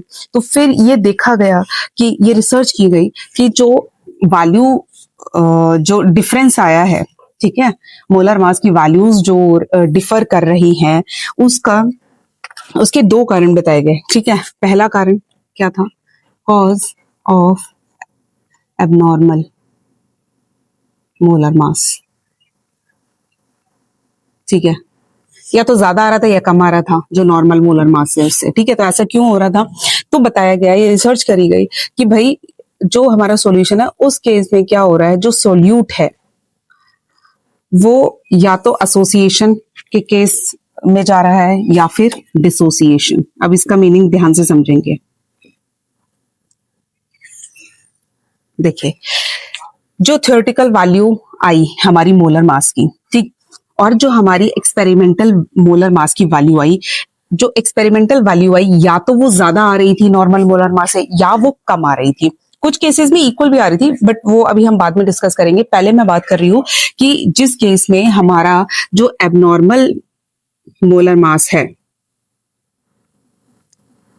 वो या तो कैसा आ रहा है, ज्यादा आ रहा है, या फिर वो कैसा आ रहा है, कम आ रहा है। तो ऐसा देखा गया कि क्यों हुआ ऐसा, ऐसा क्यों हो रहा है, इसका कॉज फाइंड आउट करने की कोशिश करी गई। तो ये पाया गया कि जो हमारा सोल्यूट है, ठीक है, अगर वो सॉल्वेंट में डिसॉल्व होता है, अगर वो एसोसिएशन के केस में चला जाता है, मतलब कि वो एसोसिएट हो जाता है, तो हमारा एबनॉर्मल मोलर मास क्या आ जाता है, ज्यादा आ जाता है। मतलब मैं लिख देती हूँ, more than theoretical value, theoretical molar mass, ठीक है। क्या बोला मैंने कि अगर सोल्यूट को जैसे ही हम सॉल्वेंट पे डिसॉल्व करते हैं, अगर वो एसोसिएट हो जाता है, यानी कि वो एक ना रहकर, अकेला ना रहकर, वो मतलब अपने आसपास और भी मॉलिक्यूल्स को इकट्ठा कर लेता है, एसोसिएट कर लेता है, ठीक है, तो उस केस में हमारा एबनॉर्मल मोलर मास क्या होता है, या फिर हम कहेंगे कि जो मोलर मास है वो कैसा आता है, थ्योरेटिकल मोलर मास से ज्यादा आता है, ठीक है। अब दूसरा केस ले लेते हैं कि अगर हमारा सोल्यूट सॉल्वेंट में जाके वो डिसोशिएट हो जाता है, ठीक है, वो एक पूरी एंटाइटी ना रहकर वो आयंस में डिसोशिएट हो रहा है, तो उस केस में हमारा एबनॉर्मल मोलर मास कैसा आएगा, less than theoretical molar mass, ठीक है। जो हमारा मोलर मास थ्योरेटिकल आ रहा है उससे लेस देन आएगा डिसोसिएशन के केस में, ठीक है। एक एग्जांपल ले लेते हैं, ठीक है, एसोसिएशन का केस। जैसे आपकी एनसीईआरटी बुक में इथेनोइक एसिड का केस बताया गया है। उन्होंने बताया कि जैसे ये इथेनोइक एसिड, ठीक है, अब इथेनोइक एसिड का तो फॉर्मूला यही है। अगर हम इसकी थ्योरेटिकल वैल्यू निकालें, यानी कि जो मोलर मास हम इसको फॉर्मूला लगाकर कैलकुलेट करें, तो कितना आ जाएगा, कितना आना चाहिए, 60। ये नॉर्मल, यानी कि थ्योरेटिकल मोलर मास की वैल्यू कितनी है, 60, लेकिन 60 नहीं आई। पता है कितनी आई है, 120 आई है एक्सपेरिमेंटली। इसका मतलब यहाँ पे हमारा मोलर मास कैसा हो गया, ज्यादा हो गया है। मतलब एबनॉर्मल मोलर मास जो आया है वो कैसा हो गया है, ज्यादा आया है। तो इसका मतलब डेफिनेटली सोल्यूट हमारा कैसा हो गया है, एसोसिएट हो गया है। देखो, अब एसोसिएशन का मतलब समझते हैं यहाँ पर, ठीक है। जैसे ये इथेनोइक एसिड है, मैं यहाँ पर कर देती हूँ। दूसरा मॉलिक्यूल ले लेते हैं इथेनोइक एसिड का। ये क्या हो गया, एसोसिएट। एसोसिएट का मतलब देखो वो किसी ना किसी तरीके से बंधे हुए हैं। मतलब लाइक देखो, ये ऑक्सीजन है, ये हाइड्रोजन है, इनके बीच में क्या हाइड्रोजन बॉन्डिंग हो जाएगी। तो ये हाइड्रोजन बॉन्डिंग की वजह से क्या हो जाएगा, ये दूर दूर ना रहकर क्या हो जाएंगे, पास पास हो जाएंगे, यानी कि एसोसिएट हो जाएंगे, इकट्ठे हो जाएंगे। ये आपको लगेगा कि अकेला नहीं है, ये आपको लगेगा ये पूरी एंटाइटी एक हो गई है। मतलब ये अलग अलग नहीं रहे अब, ठीक है। ये कैसा बिहेव कर रहे हैं, एक सिंगल मॉलिक्यूल, एक सिंगल एंटाइटी की तरह बिहेव कर रहे हैं, ठीक है। तो इस केस में क्या हो गया है, ये मॉलिक्यूल्स, दो मॉलिक्यूल में मिलकर एक एंटाइटी बनाई है पूरी, ठीक है। तो यही, इसी को ही हम बोलते हैं एसोसिएशन। अब क्योंकि एक मॉलिक्यूल तो रहा नहीं है ना, अब दो मॉलिक्यूल मिल गए हैं, तो ऑब्वियस सी बात है जो एक्सपेरिमेंटल मोलर मास की जो वैल्यू आएगी वो हमारी ज्यादा आएगी in comparison to theoretical molar mass, ठीक है। थ्योरेटिकल मोलर मास से हमेशा ज्यादा आएगी मोलर मास की वैल्यू, एक्सपेरिमेंटल मोलर मास की value in case of association. Association का एक मैंने एग्जांपल लेकर बता दिया है। ये एग्जांपल आपकी एनसीईआरटी टेक्स्ट बुक में दिया गया है, तो मैंने इसलिए ये एग्जांपल उठाया है, ठीक है। तो समझ में आया कि एसोसिएशन के केस में हमारा जो नॉर्मल या जैसे कहेंगे कि मोलर मास है वो ज्यादा क्यों आता है, ठीक है। यही मैंने लिखा है कि more than theoretical molar mass, ठीक है। अब बात कर लेते हैं डिसोसिएशन के बारे में, ठीक है। अगर हम डिसोसिएशन के बारे में बात करते हैं तो एक एग्जांपल लेती हूँ, KCl। अब ये एक ऐसा सोल्यूट है, जैसे ही आप इसे सॉल्वेंट में डालते हैं ये डिसोशिएट हो जाता है। कैसे डिसोशिएट हो जाता है, K पॉजिटिव Cl नेगेटिव। हमें ये लग रहा था कि ये सिंगल एक एंटाइटी की तरह काम कर रहा है, लेकिन एक्चुअल में ये डिसोशिएट होकर क्या हो गया है, दो आयंस बना दिए हैं। तो क्योंकि यहाँ पर क्या हो गया है, पहले देखो इसका नॉर्मल मोलर मास कितना आना चाहिए, तो मैंने अभी कैलकुलेट करा था नॉर्मल। अगर हम देखें, अगर हम इसे मतलब एक सिंगल एंटाइटी की तरह हम सोच रहे हैं, इमेजिन कर रहे हैं, तो इसका नॉर्मल मोलर मास यानी कि थ्योरेटिकल मोलर मास कितना आना चाहिए था, 74.5, बट ऐसा नहीं आया, कम आया। इससे क्यों कम आएगा, देखो ऑब्वियस सी बात है, क्योंकि यहाँ पर हमारे जो ये हम जो ये मतलब कंपाउंड को कंसीडर कर रहे हैं, सिंगल एंटाइटी कंसीडर कर रहे हैं, बट ये सॉल्वेंट में जाके डिसोसिएट हो जाता है, जिसकी वजह से मोलर मास इतना नहीं आता, और इसका मतलब इससे हमारी वैल्यू जो है थ्योरेटिकल वैल्यू से लेस देन आती है हमारी मोलर मास की वैल्यू। तो इसीलिए डिसोसिएशन के केस में हमारा जो एबनॉर्मल मोलर मास है वो हमेशा लेस देन आएगा, किसके कंपैरिजन में, थ्योरेटिकल मोलर मास के कंपैरिजन में। तो ये कॉज फाइंड आउट हुआ, साइंटिस्ट लोगों ने बताया कि भाई अगर हमारा सोल्यूट एज इट इज रहे, ठीक है, ना तो वो एसोसिएट हो रहा है ना वो डिसोशिएट हो रहा है, तो जो नॉर्मल एक्सपेरिमेंटल वैल्यू है मोलर मास की और जो थ्योरेटिकल मोलर मास की वैल्यू है वो सेम रहेगी, कोई दिक्कत नहीं है। आ भी रही थी कुछ केसेस में, लेकिन बहुत सारे केसेस में क्या हो रहा था, या तो एक्सपेरिमेंटल वैल्यू ज्यादा आ रही थी या एक्सपेरिमेंटल वैल्यू कैसी आ रही थी, कम आ रही थी। तो उसका कॉज फाइंड आउट करा कि भाई ज्यादा कब आएगी, अगर हमारा जो सोल्यूट है वो एसोसिएट हो जाएगा, यानी कि वो सिंगल एंटाइटी की तरह काम नहीं, मतलब एक सिंगल मॉलिक्यूल की तरह काम नहीं करेगा, उसमें 2 3 4 मतलब वो डिपेंड करेगा सोल्यूट कौन सा है, ठीक है, ठीक है, वो मिलकर एक पूरी एंटाइटी बना रहे हैं, ठीक है, तब जाके उसका जो मोलर मास निकल कर आ रहा है वो ज्यादा आ रहा है। सिमिलरली अगर हमारा मोलर मास जो है एक्सपेरिमेंटल मोलर मास जो है वो कम आ रहा है in comparison to theoretical molar mass, तो डेफिनेटली सोल्यूट जो है वो डिसोशिएट हो रहा है, ठीक है। तो क्या नाम है, कितना डिसोशिएट हो रहा है वो सोल्यूट पे डिपेंड करता है, कौन सा सोल्यूट ले रहे हो, ठीक है। तो उसी हिसाब से मोलर मास की वैल्यू कम आएगी, ठीक है। तो ये कॉज फाइंड आउट हो गया, ठीक है, अब ये भी समझ में आ गया। लेकिन अब क्वेश्चन ये अराइज हुआ कि ठीक है, हमें ये भी समझ में आ गया कि मोलर मास की वैल्यू जो है वो एबनॉर्मल क्यों आ रही है, ठीक है। पहले ये फाइंड आउट हुआ कि एबनॉर्मल मोलर मास क्या होता है, फिर ये फाइंड आउट हुआ कि इसका कॉज क्या है। अब डेफिनेटली कि ये फाइंड आउट करने की कोशिश करी जाएगी कि भाई जो डिफरेंस आ रहा है मोलर मास में की वैल्यूज में, वो कितना डिफरेंस आ रहा है, मतलब वो उसका एक्सटेंट क्या है, ठीक है। तो वो जो एक्सटेंट है कि हमारा जो एक मॉलिक्यूल है, जो कंपाउंड है, उसमें एसोसिएशन का कितना एक्सटेंट है या वो डिसोसिएशन का कितना एक्सटेंट है, ठीक है। तो वो वैल्यू हम कैसे निकालेंगे, तो उसे इंट्रोड्यूस करवाया था वॉन्ट हॉफ नाम के एक साइंटिस्ट ने। तो वॉन्ट हॉफ ने वो एक फॉर्मूला दिया जिसकी वजह से हम एबनॉर्मेलिटी जान सकते हैं कि कितनी एबनॉर्मेलिटी आ रही है हमारे मोलर मास की वैल्यू में। तो उसी फॉर्मूले को हम मतलब किससे डिनोट किया जाता है, आई से डिनोट किया जाता है, ठीक है। मतलब ये आई वैल्यू को हम क्या बोलते हैं, वॉन्ट ऑफ फैक्टर, क्योंकि ये हमें एक्सटेंट बताता है कि कोई भी सोल्यूट कितना एसोसिएट हो रहा है और कितना डिसोशिएट हो रहा है, ठीक है। तो इसके लिए फॉर्मूला दिए गए हैं आपकी टेक्स्ट बुक में, यहां से आप बता सकते हैं कि हमारे एबनॉर्मेलिटी जो आ रही है मोलर मास में उसका एक्सटेंट कितना है, ठीक है। सिमिलरली एक और फॉर्मूला है, एक दूसरा फॉर्मूला ये है, observed colligative property divided by में कैलकुलेटेड कॉलिगेटिव प्रॉपर्टी। अगर मैं बात करूं इंपॉर्टेंट फॉर्मूला की, तो ये वाला फॉर्मूला जो है वो बहुत ज्यादा इंपॉर्टेंट है, क्योंकि ये डायरेक्ट मोलर मास से रिलेटेड है, ठीक है। ये है ऑब्जर्व्ड कॉलिगेटिव प्रॉपर्टी और ये है कैलकुलेटेड कॉलिगेटिव प्रॉपर्टी, ठीक है। अब एक और फॉर्मूला मैं बता देती हूँ आई का, कि ये फॉर्मूला बहुत इंपॉर्टेंट है। क्या है कि i is equal to total number of moles of particles after dissociation या फिर एसोसिएशन। मतलब ये कि जब हमारा सोल्यूट है या तो डिसोशिएट हुआ है या फिर एसोसिएट हुआ है, उस टाइम पर आपके कितने नंबर ऑफ मोल्स बने, ठीक है, डिवाइडेड बाय में number of moles of particles before dissociation and association. यानी कि आपने मतलब जब जैसे सोल्यूट को लिया स्टार्टिंग में, जब उसमें कोई भी एसोसिएशन और डिसोसिएशन नहीं हुआ है, तो उस टाइम पे, ठीक है, जब कोई भी डिसोसिएशन एसोसिएशन नहीं हुआ है, उस टाइम पे हमारे कितने उन पार्टिकल्स के कितने मोल्स थे। तो अगर हम इनका रेशो निकालेंगे तो हमें एक्सटेंट पता लग जाएगा कि हमें एक, जिसे कहते हैं कि हमें एक क्वांटिटी पता लग जाएगी, एक मेजरेबल क्वांटिटी की कितनी एबनॉर्मेलिटी आ रही है मोलर मास की वैल्यू में, ठीक है, या फिर हमारी जो एक्सपेरिमेंटल वैल्यू है और जो थ्योरेटिकल वैल्यू है उसमें कितना डिफरेंस आ रहा है। ठीक, अब इसका शॉर्टकट मैं आपको बता देती हूँ। देखो, अगर हमारा जो सोल्यूट है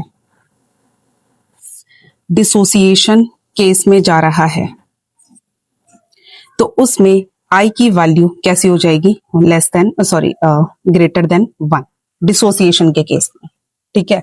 और अगर वो एसोसिएशन के केस में जा रहा है, ठीक है, तो आई की वैल्यू क्या हो जाएगी, लेस देन 1। देखो, एक्सटेंट पता चल गया ना कि अगर 1 से ज्यादा है, ठीक है, अगर आई की वैल्यू मोर देन 1 है तो दैट मीन्स डिसोसिएशन हो रहा है सोल्यूट का, और अगर आई की वैल्यू लेस देन 1 है तो उस केस में सोल्यूट क्या हो रहा है, एसोसिएट हो रहा है, और दोनों में से कुछ भी नहीं हो रहा है, यानी कि no dissociation, neither dissociation nor association. अगर उन दोनों में से कुछ नहीं हो रहा है तो उस टाइम पे आई की वैल्यू क्या रहेगी, सेम रहेगी, ठीक है। तो ये वैल्यूज आपको याद रखनी है, कई बार वो डायरेक्ट 1 मार्क के क्वेश्चन में पूछ लेता है, ठीक है, कि आई की वैल्यू अगर 1 से ज्यादा है तो कौन सा केस बन रहा है, लेस देन 1 है तो कौन सा है, और अगर 1 आ रही है तो क्या वैल्यू बन रही है, ठीक है। ये चीज भी क्लियर हो रही है। देखो, अभी तक हमने ये सारी चीजें डिस्कस कर ली, पॉइंट ऑफ फैक्टर क्या है, एसोसिएशन, डिसोसिएशन, ये सारा समझ लिया। अब ना एक केस लेते हैं, डिसोसिएशन का केस लेते हैं, ठीक है। मान के चलते हैं एक सोल्यूट है और वो डिसोशिएट हो रहा है सॉल्वेंट में जाते ही, ठीक है, बी और सी बना रहा है, मतलब वो कितने भी पार्टिकल्स हो सकते हैं, लेकिन मैंने अभी यहाँ पर 2 दिखाए हैं, ठीक है। तो जो डिसोसिएशन हुआ सोल्यूट का, तो यहाँ पर एक क्वेश्चन बनता है कि अगर मैंने स्टार्टिंग में जितनी भी अमाउंट ले रखी है सोल्यूट की, मान के चलते हैं हम इसकी 10 मोल्स लिए मैंने, तो क्या 10 के 10 मोल्स मेरे डिसोशिएट हो रहे हैं या फिर 10 से कम, ठीक है, मान लो 7 मोल्स या 6 मोल या 5 मोल या 1 मोल ये डिसोशिएट हो पाया है। तो इसे मेजर करने के लिए, यानी कि अमाउंट ऑफ डिसोसिएशन को मेजर करने के लिए हम एक न्यू टर्म इंट्रोड्यूस करते हैं जिसे बोलते हैं डिग्री ऑफ डिसोसिएशन। मतलब कि डिसोसिएशन कितना हुआ है, ठीक है, पूरा हुआ है या कम हुआ है, ठीक है। तो उसको हम किससे मेजर करेंगे, डिग्री ऑफ डिसोसिएशन, जिसे हम अल्फा से क्या करते हैं, इंट्रोड्यूस करते हैं। चलिए, अब यहां पर देखिए 2 पॉसिबिलिटी हो सकते हैं। देखो, या तो पूरा का पूरा हमारा सॉल्यूट मतलब डिसोशिएट हो गया है, तो जब पूरा का पूरा डिसोशिएट हो गया है दैट मीन्स वहां पे डिग्री ऑफ डिसोसिएशन यानी कि अल्फा की वैल्यू हमारी क्या आएगी, 1 आएगी, ठीक है। अच्छा, दूसरा केस क्या हो सकता है कि पूरा का पूरा हमारा सॉल्यूट डिसोशिएट ना हुआ हो, वो मतलब पूरे से कम हुआ, यानी कि 10 के 10 मोल्स ना हुए, 7 मोल्स हुए, 6 मोल्स हुए, तो उस केस में हमारी अल्फा की वैल्यू हमारी कैसी आएगी, लेस देन 1 आएगी। समझ गए, ठीक है। डिग्री ऑफ डिसोसिएशन या तो 1 आ सकती है या फिर 1 से कम आएगी। अगर हमारी डिग्री ऑफ डिसोसिएशन 1 आती है तो उस केस में परसेंटेज कितनी आएगी हमारी, डिसोसिएशन 100। मैं यहाँ पर लिख देती हूँ, डिसोसिएशन परसेंटेज कितनी आएगी हमारी, 100%, ठीक है। और अगर हमारी अल्फा की वैल्यू लेस देन 1 है तो उस केस में डिसोसिएशन परसेंटेज कितनी आएगी हमारी, लेस देन 100%। ये चीज क्लियर हो गई, ठीक है। मतलब ये चीज ये बहुत इंपॉर्टेंट है, अभी मैं इसे लिंक करवाऊंगी वॉन्ट ऑफ फैक्टर से, तो ये बहुत इंपॉर्टेंट है कि अगर हमारी डिग्री ऑफ डिसोसिएशन की वैल्यू 1 आ रही है दैट मीन्स हमारा डिसोसिएशन क्या हो रहा है, फुली कंप्लीट सोल्यूट हमारा जो है वो डिसोशिएट हो रहा है, दैट मीन्स 100% हम आ रही है डिसोसिएशन परसेंटेज। और अगर हमारी अल्फा की वैल्यू लेस देन 1 है तो दैट मीन्स डिसोसिएशन परसेंटेज जो है वो लेस देन 100% आ रही है, दैट मीन्स कि सोल्यूट हमारा पूरा का पूरा डिसोशिएट नहीं हुआ है। चलिए, ये चीज भी क्लियर हो रही है हमारी, ठीक।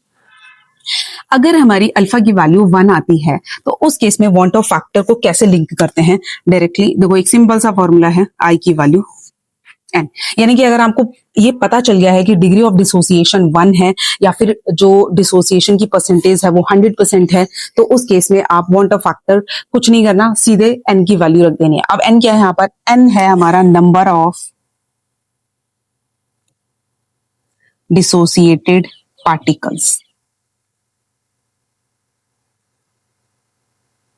ठीक है, मतलब कितने नंबर ऑफ पार्टिकल्स डिसोशिएट हो। एग्जांपल के तौर पे केसीएल ले लिया, मैं मान के चलती हूँ अल्फा की वैल्यू 1 है, दैट मींस डिसोसिएशन परसेंटेज इसके लिए क्या है, 100% है, ठीक है। मींस अल्फा की वैल्यू कितनी आ गई है, 1, ठीक है।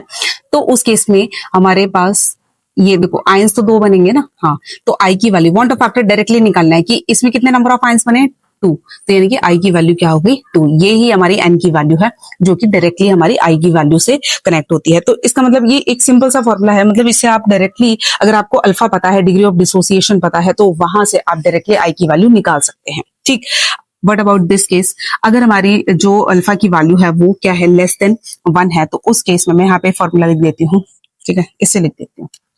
आई की वैल्यू क्या आएगी हमारी उस केस में, 1 minus alpha plus n alpha, ये फॉर्मूला बनेगा। ये बहुत इंपॉर्टेंट फॉर्मूला है, ठीक है। 1 माइनस अल्फा, अल्फा क्या है हमारे डिग्री ऑफ डिसोसिएशन, एन क्या है नंबर ऑफ डिसोसिएटेड पार्टिकल्स, ठीक है, 2 है, 3 है, 4 है, जो भी है, समझ में आ गया। तो उस केस में हमारा आई का फॉर्मूला ये बनेगा, ठीक है। बहुत इंपॉर्टेंट है क्योंकि क्या होता है एनसीईआरटी में, मतलब हमें ये दिया गया है, मतलब डायरेक्टली न्यूमेरिकल्स दिए गए हैं, और मैं अभी न्यूमेरिकल्स भी करवाऊंगी।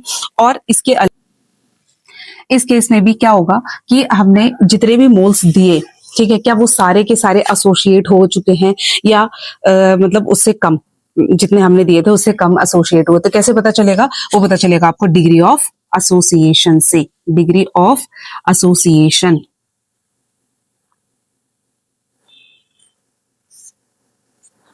ठीक है। तो डिग्री ऑफ एसोसिएशन को अगेन अल्फा से ही डिनोट करेंगे, तो इसमें भी 2 ही पॉसिबिलिटी है, ठीक है, या तो अल्फा की वैल्यू 1 आएगी या फिर अल्फा की वैल्यू लेस देन 1 आएगी, ठीक है। अल्फा की वैल्यू 1 होने का मतलब जो एसोसिएशन परसेंटेज है वो कितनी है, 100% है, यानी कि सारे के सारे हमारे जो मोल्स हैं सोल्यूट के, वो सारे के सारे वो कंज्यूम हो गए हैं एसोसिएशन में, ठीक है। और जबकि अगर अल्फा की वैल्यू लेस देन 1 है, तो उस केस में क्या हो जाएगा, एसोसिएशन परसेंटेज कितनी हो जाएगी, लेस देन 100% हो जाएगी। तो क्या प्रीवियस केस की तरह यहाँ पर भी वांट ऑफ फैक्टर लिंक होगा अल्फा से, हाँ जी लिंक होगा, बिल्कुल लिंक होगा। कैसे लिंक होगा देख लेते हैं। आई की वैल्यू इस केस में 1 अपॉन में n, ये अगर हमारा केस क्या बन रहा है, पूरा का पूरा सोल्यूट जो है वो हमारा एसोसिएट हो रहा है, यानी कि अल्फा आपको पता होना चाहिए डिग्री ऑफ एसोसिएशन क्या है उसकी, 1 है, यानी कि परसेंटेज क्या है, 100% है एसोसिएशन की, ठीक। सिमिलरली अगर हम यहाँ इस केस में देखें कि अल्फा की वैल्यू लेस देन 1 आ रही है, डिग्री ऑफ एसोसिएशन 1 नहीं आ रही है, 1 से कम आ रही है, यानी कि परसेंटेज 100 से लेस देन आ रही है, तो उस केस में आई जो फैक्टर है वो कैसे, 1 माइनस इसका ये फॉर्मूला रहेगा। ये बहुत इंपॉर्टेंट फॉर्मूला है, ये आता है, ठीक है। तो ये दोनों फॉर्मूलेज हो गए, इससे प्रीवियस वाले मैंने 2 फॉर्मूले बता दिए, बहुत अच्छे से याद करना है, अब इस पर बेसना है। अभी ये मतलब आपको अच्छे से और क्लियर हो जाएगा, अभी मैं न्यूमेरिकल्स भी करवा दे रही हूँ, ठीक है, फिर हमारा ये चैप्टर फिनिश हो जाएगा। देखो क्वेश्चन क्या है हमारा, क्वेश्चन है 2 ग्राम ऑफ बेंजोइक एसिड, ठीक है, dissolved in 25 gram of benzene shows a depression in freezing point equal to this. मतलब ये कि हमने एक बेंजोइक एसिड लिया है और उसे जब हमने बेंजीन में डिसॉल्व करा है, तो उस केस में जो डिप्रेशन इन फ्रीजिंग पॉइंट है वो 1.62 केल्विन आया है, ठीक है। Molal depression constant for benzene is 4.9 kelvin kilogram पर मोल, यानी कि KF की वैल्यू दी गई है आपको। And what is the percentage association of acid if it forms dimer in the solution, ठीक है। सबसे पहले तो यहाँ पर केस पता चल गया आपको, एसोसिएशन वाला केस है, ठीक है, ये चीज क्लियर हो रही है। एसोसिएशन हो रहा है, किसका एसोसिएशन हो रहा है, बेंजोइक एसिड का, लेकिन कितने मॉलिक्यूल्स उसमें एसोसिएट हो रहे हैं वो कैसे पता चलेगा। यहाँ पर एक वर्ड इंट्रोड्यूस करवाया गया है डाइमर, तो डाइमर का मतलब होता है 2 मॉलिक्यूल्स मिलकर एसोसिएट हुए हैं। अगर ट्राइमर आता तो दैट मीन्स 3 मॉलिक्यूल्स एसोसिएट हुए हैं, ठीक है। तो इस तरीके से ना आपको पता लगाना है कि जो नंबर ऑफ पार्टिकल्स कितने एसोसिएट हो रहे हैं वो आपको क्वेश्चन में दे देगा। और मोस्ट प्रोबेबली आपका जो मतलब एनसीईआरटी में जो क्वेश्चंस दिए गए हैं वो डाइमर ही है, ठीक है। तो इसमें ज्यादा घबराने की या कंफ्यूज होने की जरूरत नहीं है। तो ऑब्वियस सी बात है, क्लियरली सीधा सीधा दिख रहा है कि 2 पार्टिकल्स इन्वॉल्व हो रहे हैं, 2 पार्टिकल्स मिलकर एक सिंगल एंटाइटी बना रहे हैं, ठीक है। चलिए अब देखो क्या क्या दिया गया है, सबसे पहले मैं नोट डाउन कर लेती हूँ। सबसे पहले हमें दिया गया है सोल्यूट का मास, कितना दिया गया है, 2 ग्राम, ठीक है। इसके बाद हमें क्या दिया गया है, सॉल्वेंट का मास, वो कितना दिया गया है, 25 ग्राम, ठीक है जी। इसके बाद हमें क्या दिया है, KF की वैल्यू दी गई है, कितनी है, 4.9, यूनिट नहीं लिख रही मैं, समझ जाना। और डेल्टा टी एफ की वैल्यू हमें दी गई है 1.62, यानी कि हमें यहाँ पर सीधे सीधे अल्फा की वैल्यू निकालनी है। अभी मैंने अल्फा को लिंक करवाया था आई की वैल्यू से, ठीक। तो अगर हमें आई की वैल्यू पता लग जाती है तो वहां से हम अल्फा की वैल्यू निकाल सकते हैं, बिल्कुल निकाल सकते हैं। बस हमें आई की वैल्यू निकालनी है। अब कैसे निकालनी है? अब देखो, अब हमने यहाँ पर जो कॉलिगेटिव प्रॉपर्टी के जो फॉर्मूला यूज करेंगे वो मॉडिफाइड वाली वैल्यूज यूज करेंगे, यानी कि हम डेल्टा टी एफ की वैल्यू क्या यूज करेंगे? आई के एफ एम, ठीक है। अगर हम यहाँ से आई की वैल्यू निकाल लें तो हम अल्फा की वैल्यू भी निकाल सकते हैं, ठीक है। अब कैसे होगा? देखो, डेल्टा टी एफ की वैल्यू कितनी है? 1.62। अगेन मैं यहाँ पे यूनिट मैं नहीं लिख रही हूँ, वो कोई इतना ज्यादा वो नहीं है इंपॉर्टेंट। के एफ की वैल्यू कितनी है? 4.9, ठीक है। और मोलैलिटी, मोलैलिटी क्या होती है? Number of moles of solute. वो कैसे निकालते हैं? गिवन मास अपॉन में मोलर मास, ठीक है। मैं यहाँ पर लिख देती हूँ मोलर मास ऑफ सोल्यूट। क्या है हमारे पास? Benzoic acid. तो बेंजोइक एसिड का मोलर मास अगर हम निकालेंगे तो कितना आएगा? मोलर मास मैंने कैलकुलेट कर लिया, कितना है बेंजोइक एसिड का? 122, ठीक है। तो 122 अपॉन में क्या आता है मोलैलिटी के केस में? Mass of, given mass of solvent, multiply में। देखो, अब क्योंकि ये मास जो है सोल्यूट का ग्राम में है तो इसलिए हमें क्या करना पड़ेगा? 1000 से मल्टीप्लाई, ठीक है ना। तो मोलैलिटी, अब मैं ये नहीं बताऊंगी कि मोलैलिटी को मैंने ऐसे कैसे लिखा, ये ऑलरेडी हम सीख चुके हैं। सिंपल यहाँ पे आई की वैल्यू अगर हम निकालें तो ये देख लीजिए, ठीक है। और देखिए 1.62, ये 122 इधर जाएगा, 4.9, 2 एंड 40। और यहां से अगर हम आई की वैल्यू निकालेंगे सीधे सीधे, यहां से आई, हमारी आई की वैल्यू कितनी आएगी? 0. अब देखो, एक चीज और मैं आपको कंफर्म कर दे रही हूँ, इसमें ऑलरेडी, इस क्वेश्चन में ऑलरेडी बताया हुआ था कि एसोसिएशन हो रहा है, और मैंने आपको बताया था एसोसिएशन के केस में आई की वैल्यू हमेशा लेस देन 1 आएगी, ठीक है। तो ये हमारी लेस देन 1 आई है, देखो आई की वैल्यू, ठीक। अच्छा, अब आई की वैल्यू जब हमें पता लग गई है तो अब हमें अल्फा की वैल्यू जो है वो पता करनी है। अब देखो, फॉर्मूला बताया था मैंने, ठीक है। यहाँ पे तो अल्फा है ही नहीं, ऑब्वियस सी बात है। अल्फा कहाँ पर इंट्रोड्यूस होता है? सेकंड केस में, यानी कि हमारी जो डिग्री ऑफ एसोसिएशन जो है वो 100% से कम हुई है, तो ऑब्वियस सी बात है ये वाला हम फॉर्मूला यूज करेंगे। यहाँ पे तो अल्फा है ही नहीं, ठीक है। तो ये सेकंड वाला केस यूज करेंगे। अल्फा की वैल्यू निकालनी, कैसे निकालेंगे? आई की वैल्यू कितनी आ रही है? 0.504 is equal to 1 minus alpha plus alpha. N क्या है? Number of associated particles. मैं यहाँ पर लिख देती हूँ, नंबर ऑफ एसोसिएटेड पार्टिकल्स कितने थे? 2, ठीक है। ऑलरेडी बताया हुआ है ना, डाइमर, डाइमर का मतलब होता है कि दो मॉलिक्यूल्स मिलकर एक एंटाइटी बना रहे हैं, तो दैट मीन्स मतलब एन की वैल्यू कितनी आएगी? 2। अब इसे सॉल्व करते हैं तो क्या आएगा? इसको और इसको सॉल्व करेंगे तो 1 माइनस ये। अब अगर हम यहां से अल्फा की वैल्यू निकालेंगे तो क्या आएगी?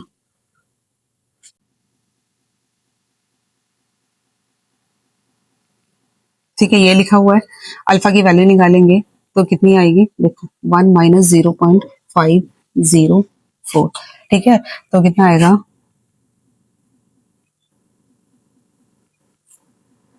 ठीक है, अल्फा की वैल्यू, और सॉरी 2 अपॉन में है ना, तो 2 से इसको मल्टीप्लाई करें तो कितना आ जाएगा? यानी कि देखो, मैंने आपको बताया भी था कि अगर हमारा ये केस आता है तो उस केस में अल्फा जो है 1 से लेस देन आएगा। 1 से लेस देन हो गया, ठीक है, ये चीज क्लियर हो गई। अब अगर मैं, क्योंकि उसने ना क्वेश्चन में ये बोला है कि परसेंटेज ऑफ एसोसिएशन बतानी है, इसकी परसेंटेज निकालने के लिए क्या करेंगे? इसे 100 से मल्टीप्लाई कर देंगे, ठीक है। तो कितनी आ जाएगी? 99.2, सॉरी, परसेंटेज कितनी आएगी?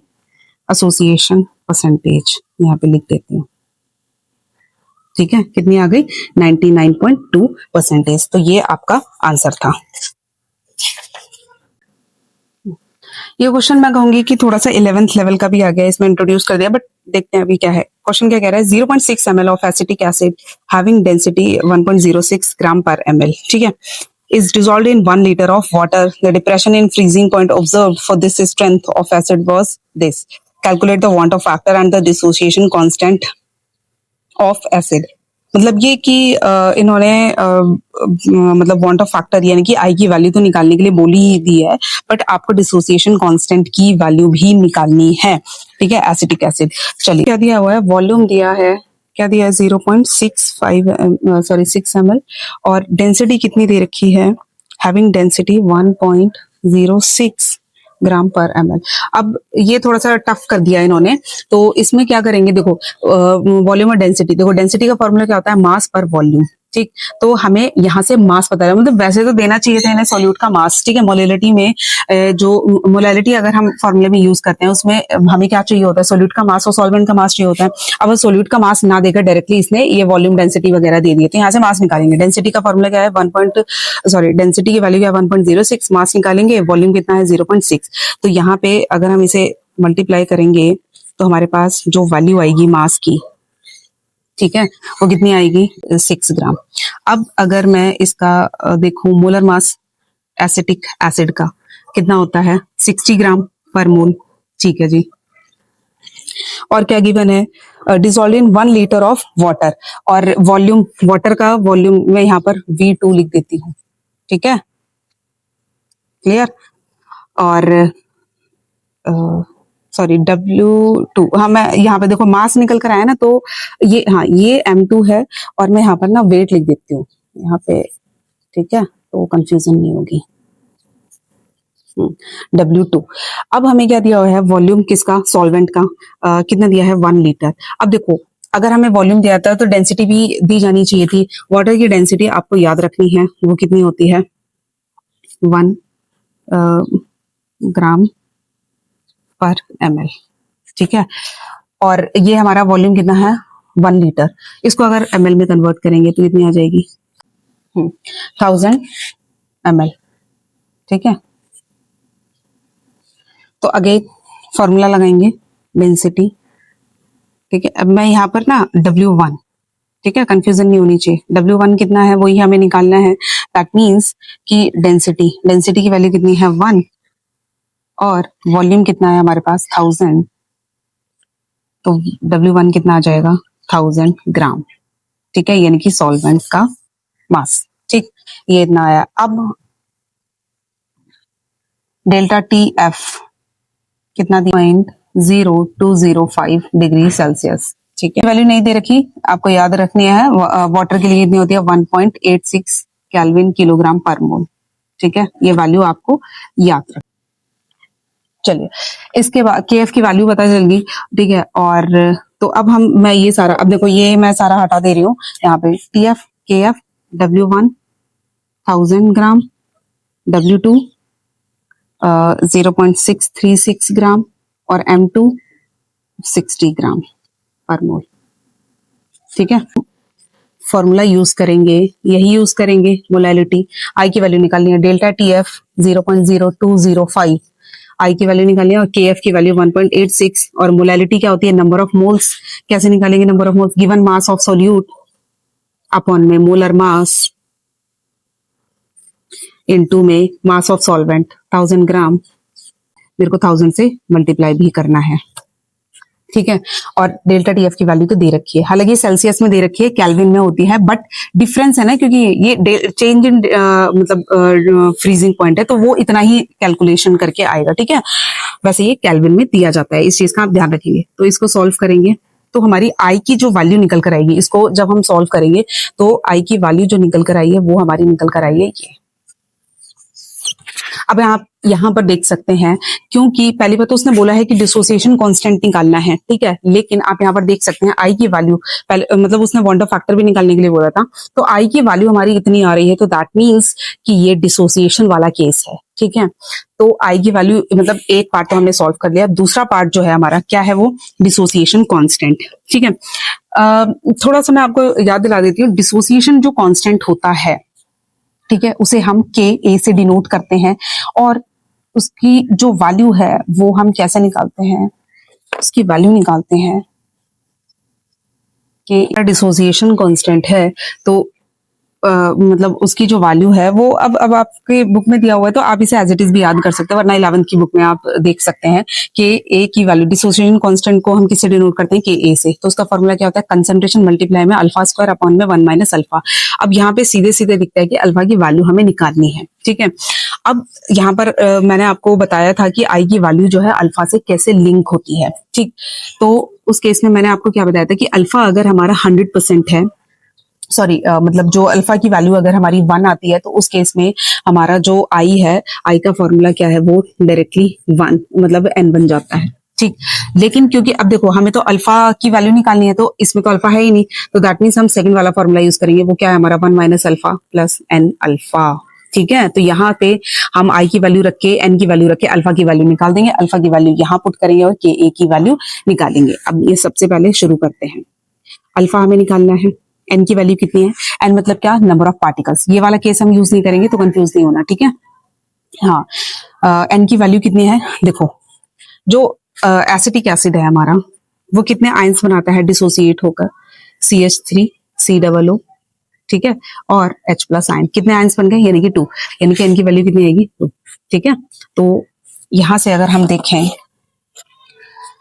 क्वेश्चन थोड़ा सा टफ है बट कोई नहीं, पता होना चाहिए कैसे निकालना है। 1 प्लस अल्फा, अल्फा की वैल्यू निकालेंगे तो वैल्यू कितनी आ जाएगी 0.040। ठीक है, समझ गए, तो ये हमारी अल्फा की वैल्यू आ गई। अगर वो ये पार्ट निकालने के लिए बोलता तो भी हमारा मतलब निकल गया है, ठीक है, आसान है।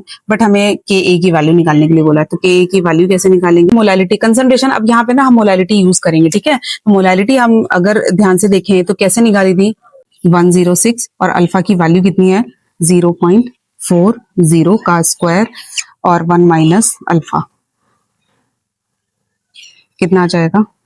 इसको जब सॉल्व करेंगे तो के ए की वैल्यू कितनी आ जाएगी, इतनी आ जाएगी। ठीक है, तो यही हमें क्वेश्चन में सॉल्व करना था। वैसे इतना डेप्थ में तो क्वेश्चन नहीं पूछा जाता, बट हाँ आपको अल्फा की वैल्यू निकालनी आनी चाहिए, आई की वैल्यू निकालनी आनी चाहिए। ये जो सारी चीजें हैं आपको पता होनी चाहिए कैसे निकालते हैं। ठीक है, ये जो चैप्टर है वो फिनिश हो चुका है, ठीक है, सॉल्यूशन चैप्टर। अगर आपको प्रीवियस मतलब इस चैप्टर के कुछ जो टॉपिक्स हैं वो समझने प्रीवियस, तो वो मैं उसकी एक प्लेलिस्ट बना दूंगी, ठीक है, तो उस पर आप देख लीजिएगा। बाकी अब जो हमारा नेक्स्ट चैप्टर रहने वाला है वो है इलेक्ट्रोकेमिस्ट्री, हम उसे नेक्स्ट वीडियो में कवर करेंगे। ठीक है, तो it was all about the solution chapter. अगर आपको कोई डाउट है तो प्लीज कमेंट में अपना डाउट लिख लीजिए और उसे मैं डेफिनेटली सॉल्व करके दिखाऊंगी यहाँ पे, ठीक है।